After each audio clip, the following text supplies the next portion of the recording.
ऋषि मुनियों की पावन धरती, देश धर्म का नाता है। कहते सारे लोग यही हैं, गो हमारी माता है।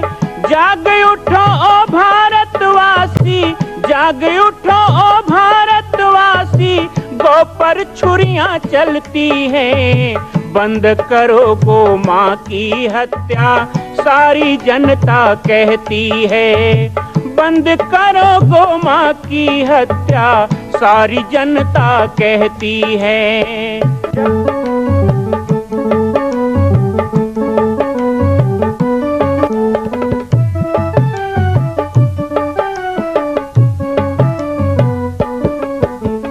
जगह जगह पर बूचड़ खाना, लाखों गौएं कटती हैं।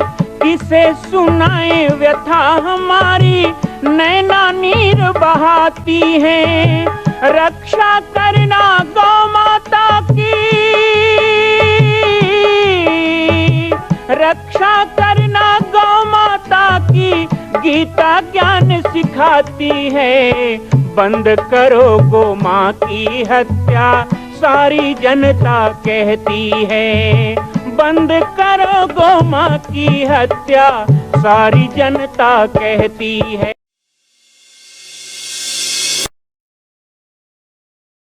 जय श्री राम, जय गो माता, जय गोपाल। आज सर्वसिद्ध शक्तिपीठ श्री जामरी पाटेश्वर धाम से मुझे आप सबके सम्मुख कुछ विषय रखने के लिए आना पड़ा। जैसा कि आप सभी जानते हैं कि पूरे विश्व में भगवान राम के लाखों मंदिर हैं, पर छत्तीसगढ़ में जिसने जन्म लिया, ऐसी गौरवमयी छत्तीसगढ़ की बेटी माता कौशल्या का एक भी कोई विशाल मंदिर नहीं है। ये 15 वर्षों से श्री जामरी पाटेश्वर धाम, जिला बालोद, छत्तीसगढ़ में मां कौशल्या का मंदिर बन रहा है। 3 मंजिल का 108 फीट ऊंचा, 65 फीट चौड़ाई और 136 फीट लंबाई का यह मंदिर, जिसकी क्षमता लगभग 10,000 लोगों के बैठने की होगी। इस मंदिर के निर्माण को राजस्थान के ठोस पत्थरों से किया जा रहा है। इस निर्माण में कई बाधाएं आती हैं, निर्माण रुका हुआ है, लेकिन अब निर्माण को पूर्ण करने के लिए त्रिवर्षीय संकल्प महाअभियान की यह श्रृंखला चल पड़ी है। सैकड़ों लोग इसमें जुड़ रहे हैं। मैं एक बार आप सबसे भी निवेदन करूं, जिस तरह हमने अयोध्या में बनने वाले रामलला के मंदिर के लिए तन मन धन से साथ दिया, वैसे ही छत्तीसगढ़ में बनने वाले मां कौशल्या के पावन धाम के निर्माण में मुक्त हस्त से दान दें। 3 साल के लिए आप एक निश्चित राशि का संकल्प करके हमारे नीचे चल रहे मोबाइल नंबर पर व्हाट्सएप करें। आप 5103 वर्ष तक, 11,003 वर्ष तक, 21,003 वर्ष तक, क्षमता हो तो 1 लाख रुपए, 11 लाख रुपए, 5 लाख रुपए भी कर सकते हैं। याद रखिएगा, यह अवसर अब 2-3 वर्षों तक ही मिलेगा, क्योंकि आने वाले 2-3 वर्षों में इस मंदिर का निर्माण पूर्ण कर लिया जाएगा और शिखर चढ़ेगा। माता कौशल्या गोद में रामलला को लेकर बैठेंगी। मैं राम बालक दास महात्यागी पूरे प्रदेश और पूरे देशवासियों से निवेदन करूंगा कि मेरे इस छोटे से विनय और मेरे प्रयास को आप अपना साथ दें, सहयोग दें। जय श्री राम। सुबह प्रातः काल के समय क्यों होता है चावल का पिटारा, दिन को और शाम को क्यों नहीं होता? हमारे जो शरीर की संरचना है ना, वो हमारा शरीर किसने बनाया? अच्छा, कई बार आप सुनते हैं शरीर को भगवान ने बनाया, सुनते हैं ना कई बार। अच्छा, कई बार मेडिकल साइंस इसको नहीं मानता। मेडिकल साइंस कहता है नहीं, ये प्रकृति है। लेकिन हमारा जो वेद है, जिसके लिए आप अभी कल भी आपने सुना होगा, इसमें ऐसे कई मंत्र है। अभी समय नहीं कि सभी मंत्र बताऊं, बहुत शार्ट में बच्चों टाइप जवाब देना है ना, कठिन जवाब नहीं देते, आपके जैसे बंदे बताते हैं। तो एक छोटे से बच्चे को किसी ने पूछा कि आपको भगवान देखना है? बोले मैं रोज देखता हूँ। उसके माता पिता गए होंगे दरबार से जुड़े हुए, मैं रोज देखता हूँ, वो रामायण भागवत जी पढ़ते गए होंगे। तो उन्होंने कहा कैसे देखते हो? तो कहा भ से भूमि, ग से गगन, व से वायु, और व के बाद एक अ की मात्रा है, वो अग्नि, और न से नीर। किसको किसको पहले से पता था? हाथ उठाइए। अच्छा, बस 2-3 को ही पता था। तो आप भगवान किसको मानते हैं? भगवान का मतलब ये 5 चीज है। क्षितिजल पावक गगन समीरा, पंच रचित अति अधम शरीरा। तुलसीदास जी ने कहा ये 5 तत्वों से हमारा ये शरीर बना है। कौन सा तत्व है? ये 5 तत्व धरती, अग्नि, वायु, जल, ये जो 5 चीजें, इसी को जोड़ के भगवान शब्द बनाया। तो हमको किसने बनाया? भगवान ने बनाया। भगवान ने कैसे बनाया? तो भगवान ही हमको पालता है, ऐसा भी कहते हैं ना, सबको भगवान पालता है, भगवान सबकी रक्षा करता है। कौन भगवान है जो पालता है? विष्णु भगवान, राम भगवान, शंकर भगवान? नहीं, ये जो है ना, भूमि, वायु, अग्नि, जल, आकाश, ये 5 हैं जो भगवान है। यही हमको अन्न देते हैं, पानी देते हैं, मीठी मीठी हवा देते हैं, और इन्हीं से हम पैदा होते हैं, और साथ में हमारी रक्षा भी करते हैं। तो आपने कहा कि प्रातः काल ही अच्छा क्यों होता है, ऐसे कुछ पूछा ना? वो जादू का पिटारा आपने पूछा, वो क्यों खुलता है? तो देखो, सबसे पहली बात यह है कि जो भगवान है ना, वो प्रतिदिन हमको सुबह प्राण देता है। सुबह की वायु को प्राण वायु कहा गया। वो जो ऑक्सीजन होता है सुबह का, वही आपको पूरे दिन भर तरोताजा रखता है। जितने लोग सुबह जल्दी नहीं उठते हैं इस बात को नहीं समझ पाएंगे, लेकिन कुछ दिन आप सुबह जल्दी उठना शुरू करें ना, तो अपने आप समझ में आएगा कि प्रातः काल ही क्यों महत्वपूर्ण है। क्योंकि प्रातः काल ही हमारी शरीर की संपूर्ण संरचना, ये मेडिकल साइंस भी बता रहा है कि हमारे फेफड़े हैं, हमारा श्वास इंद्री है, हमारी कर्म इंद्री है, ज्ञान, सब सुसुप्त रहती है रात्रि में। वो प्रातः काल उठती हैं, जागती हैं। और जो व्यक्ति जितने लेट से उठेगा, जो हमने दिन में भोजन किया ना, रात में जो हमने भोजन किया, दिन भर किया, वो भी अवशेष बच जाता है शरीर में। रात में जो आखिरी बार हमने भोजन किया सोने के पहले, तो वो सारी चीजें हमारे पेट में जमा होती हैं, दुर्गुण बन जाती हैं। सुबह के 4 बजे 5 बजे वो संपूर्ण चीजें नीचे की ओर जाती हैं, ताकि हम उसका त्याग कर सकें और हम निर्माल्य हो सकें। लेकिन जैसे जैसे सूर्य का उदय हुआ और सूर्य ऊपर की ओर चढ़ने लगा, तो आपके शरीर के जितने भी मन विकार हैं, दुर्गुण हैं, वो नाना प्रकार के वायु, बात, कफ, पित्त बनकर ऊपर की ओर जाने लग जाते हैं, अर्थात वो जहर बनने लग जाता है, वो शरीर को नुकसान करने लग जाता है। इसलिए प्रातः काल की बेला का जो उपयोग कर लेता है, वही उस जादुई जीवन को जी सकता है, उस आनंद को ले सकता है, उस स्वास्थ्य को ले सकता है। तो ये 5 प्रकृति सुबह हमको माँ की तरह बुलाती है, माता की तरह हमारा पोषण करती है। अरे छोटे बच्चे को माताएं सुबह कैसे तैयार करती है ना, वो अपने से तैयार नहीं हो सकते। तो आप चाहे कितने बड़े हो जाएं, मैं भी हूँ, महाराज श्री हूँ, कितने बड़े ज्ञानी ध्यानी हो, आप छोटे हो बड़े हो, सबको सुबह प्रकृति माँ की तरह बुलाती है। किसको किसको माँ की गोद अच्छी लगती है? माँ अच्छी लगती है ना, तो माँ का रूप प्रकृति का सुबह होता है। इसलिए यदि माँ का प्रेम चाहिए, प्रकृति को माँ की तरह देखना है और उनका आनंद लेना है, तो सुबह आपको उठना चाहिए। गुरु के प्रति मन कैसे लगाएं? क्या बात, मन कैसे लगाएं? बहुत सुंदर प्रश्न आपने किया। एक बार बहन के लिए ताली बजाएं।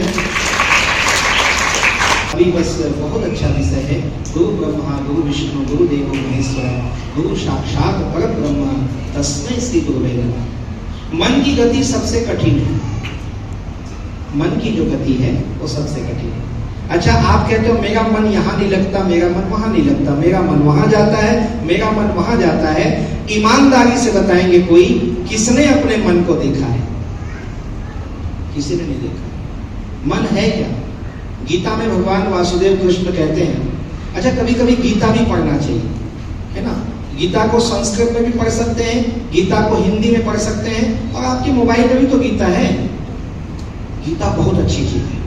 हमारे देश में जितने महापुरुष हुए ना, वो सब ने गीता पढ़ा, सब ने, चाहे ऋषि मुनि हो, चाहे आधुनिक काल के हमारे अभी अभी की आज़ादी के लड़ाई के शहीद हों, यहाँ तक जिनको देश के लिए फांसी भी लगी, तो फांसी के पहले उन्होंने कुछ पढ़ा तो गीता पढ़ा। गीता का बड़ा महत्व है। आपने जो विषय लिया ना मन का, मन को गुरु से कैसे लगाएं? हमारा मन गुरु भक्ति में लगे, क्योंकि जिसका मन गुरु भक्ति में लग गया तो संसार में उसके लिए कोई भी चीज दुर्लभ नहीं है, वो भगवान को भी पा लेता है। इसलिए कहते हैं गुरु गोविंद दो खड़े काके दाबू पाए। गुरु और भगवान दोनों खड़े हों तो पहले किसको प्रणाम करना चाहिए? हाँ, तो भगवान बुरा नहीं मान जाए? नहीं मानते ना, पक्का। आपने किया कभी? करके देखना, भगवान मुस्कुराने लगे, कहेंगे तुम धन्य हो। हर गुरु कहता है कि पहले जाओ धोनी साहब को माथा टेको, लेकिन हमारा धर्म है कि जब हमारे गुरु जी बैठे हों तो पहले गुरु जी को नमन करना चाहिए, बाद में हमेशा।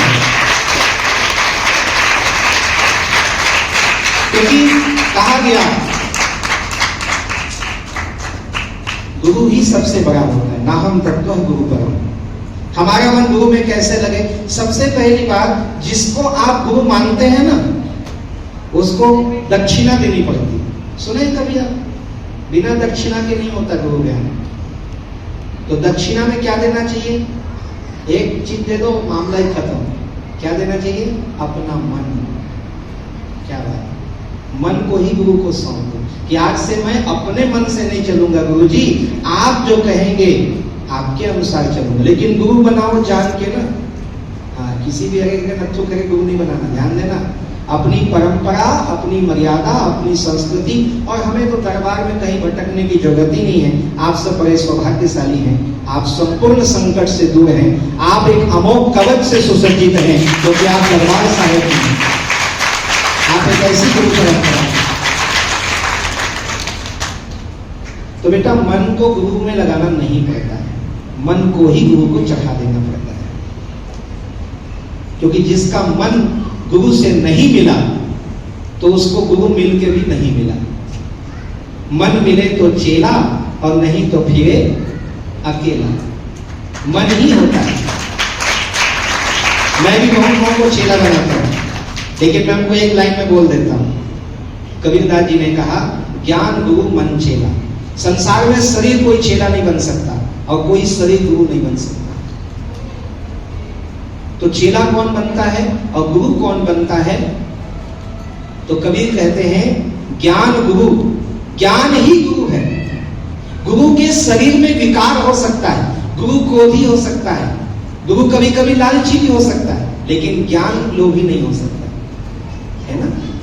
गुरु का शरीर जा भी सकता है ना? मृत्यु हो जाती है, लेकिन गुरु का ज्ञान कभी मरने वाला नहीं है। इसलिए ज्ञान को गुरु बनाइए, और कभी भी चेला बनना है तो अपने मन को चेला बनाइए। हमारा मन गुरु के चरणों में सौंप दीजिए। तो बहुत सुंदर सुंदर प्रश्न पूछने के लिए आप सभी दरबार साहिब के जाबाज सिपाही जो बैठे उनको प्रणाम करता हूँ। बहुत अच्छा लगा, और कभी अवसर मिले तो जरूर आपके बीच में आऊँगा और आनंद लूँगा। बहुत अच्छा लगा। सभी का बहुत बहुत धन्यवाद। जय जय श्री राम। एक बार भुजा उठाएं जरा मुट्ठी बांध के। जय जय श्री राम। भारत माता की।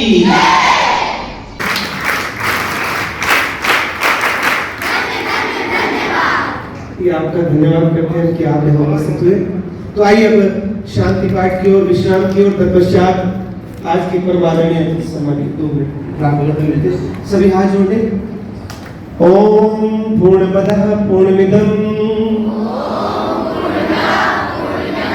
पूर्णात् पूर्णमुदच्यते पूर्णस्य पूर्णमादाय पूर्णमेवावशिष्यते।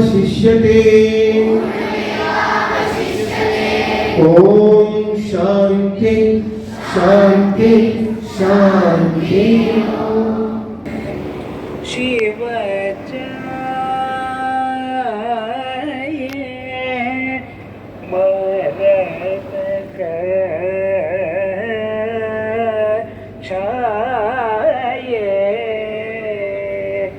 शिव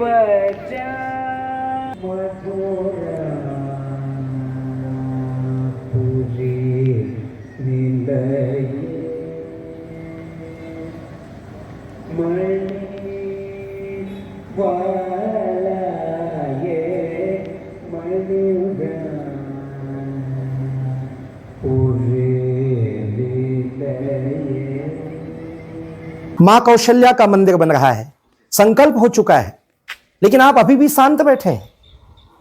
संकल्प कीजिए, आगे बढ़िए। आज राजस्थान, गुजरात, महाराष्ट्र में हम जाते हैं, बड़े बड़े तीर्थों को देखते हैं। क्या छत्तीसगढ़ के लोग इतने कमजोर हैं कि अपनी ही छत्तीसगढ़ की बेटी माता कौशल्या का एक मंदिर पूर्ण नहीं कर सकते? एक संकल्प, माता कौशल्या के नाम।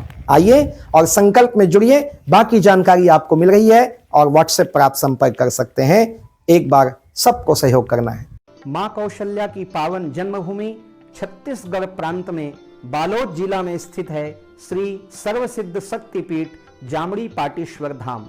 परम पूज्य सद्गुरुदेव राजयोगी बाबा जी की तपस्थली श्री पाटेश्वर धाम और विश्व के अद्वितीय मां कौशल्या जन्मभूमि मंदिर निर्माण का दर्शन करने और इसी प्रकार समसामयिक विषयों पर अपना ज्ञान वर्धन करने के लिए और 10,000 गायों के लिए बनने वाले श्री हनुमान नंदीशाला गो अभ्यारण्य का समाचार प्राप्त करने के लिए आप सभी देखते रहें YouTube चैनल पर राम बालक दास, और हमारे चैनल को आप सभी सब्सक्राइब करें, घंटी का बटन दबाएं ताकि आप सूचनाओं से जुड़े रह सकें। जय श्री राम, जय गौ माता, जय गोपाल।